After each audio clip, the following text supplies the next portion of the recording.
Welcome to The Newsworthy. All the day's news in less than 10 minutes. Fast, fair, fun, and on the go. Thanks so much for pressing play.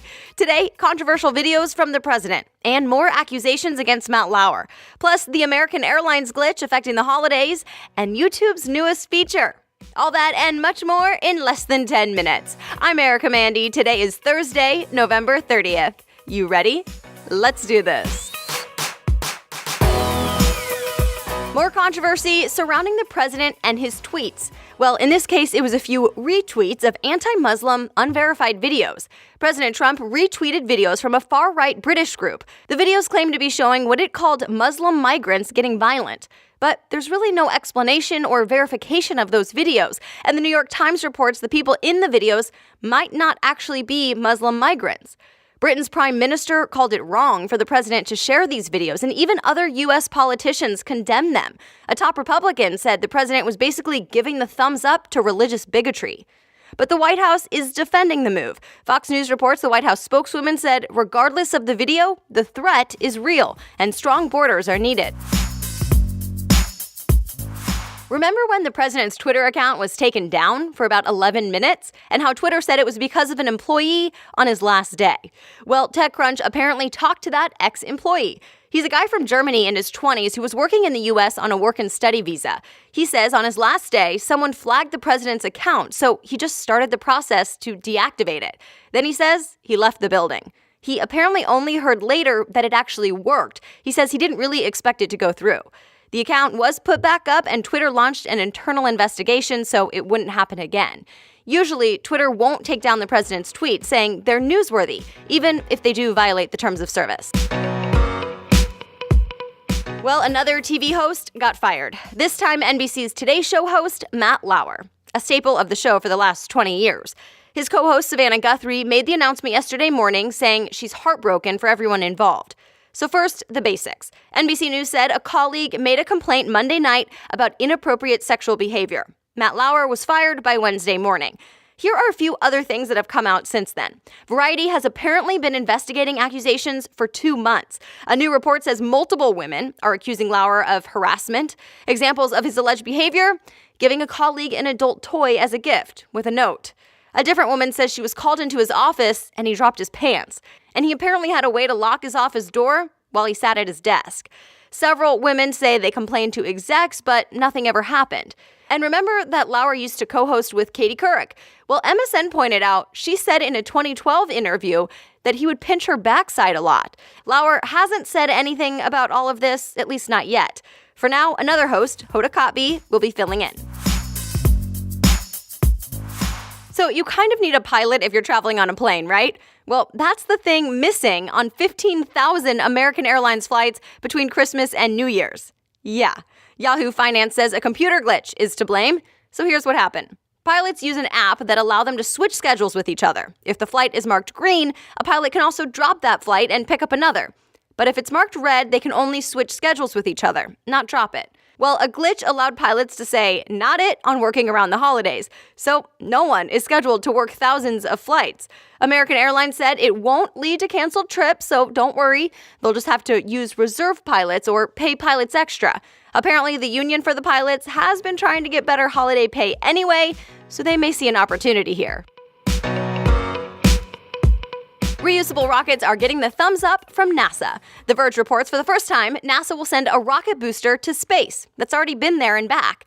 NASA will reuse a SpaceX rocket booster next month to send supplies to the International Space Station.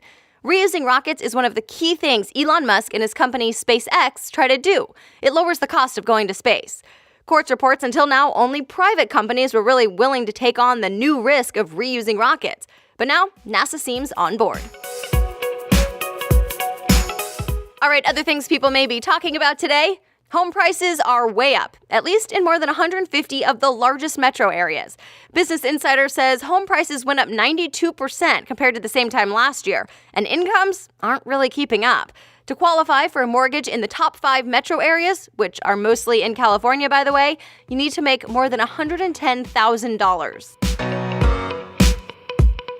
Things keep on changing with Bitcoin, and now the IRS is stepping in. The Verge reports a federal judge just ruled Coinbase must turn over thousands of people's records.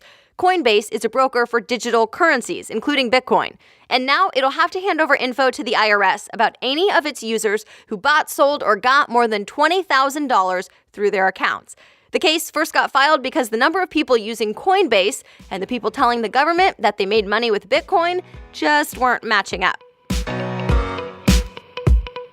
Amazon says it had its biggest shopping day of the year on Cyber Monday. CNBC reports more products than ever before were ordered off of Amazon.com within just one day. The top-selling item? The Echo Dot. You know, that small smart speaker. Overall, on Cyber Monday, orders made just from smartphones reached $2 billion within 24 hours for the first time.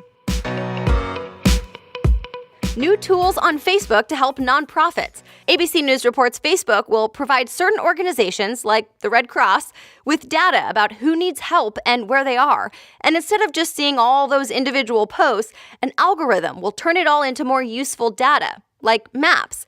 The social site is also pledging $50 million a year to match disaster relief donations. And there will be a mentorship program, too, that will match nonprofits with the people who may need their services.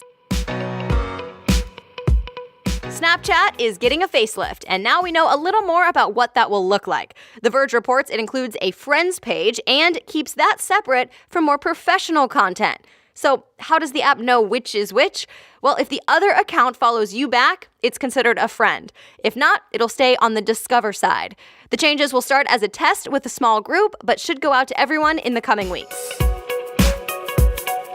YouTube is testing its own version of Snapchat or Instagram stories. You know, when you put up videos for just 24 hours?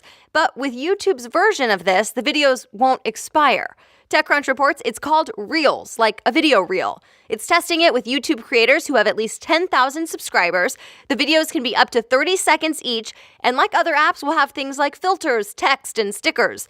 For now, it's all a test, so we'll see if and when it goes out to everyone. All right, we'll turn now to my friend and certified financial advisor, Hillary Hendershot. In this Financial Minute, a reminder about the Equifax data breach. I'm Hillary Hendershot of Profit Boss Radio, here with an Equifax reminder. It's been almost 4 months since Equifax announced that its computers had been hacked and that the personal information of 143 million Americans was now in the hands of the hackers. Here's what you should be doing to protect your credit over this holiday shopping season. First, keep a tight leash on your debit and credit cards. Check your transactions every day and definitely set up text or email alerts for any transactions over your average daily spend. Use complex passwords for all of your banks and financial institutions. You can even consider credit monitoring as a second line of defense, and you can freeze your credit, but then no one will be able to get credit in your name until you thaw it, even you. Subscribe to Profit Boss Radio to hear more wealth-building tips like this, as well as interviews with experts like David Bach and Gene Chatsky.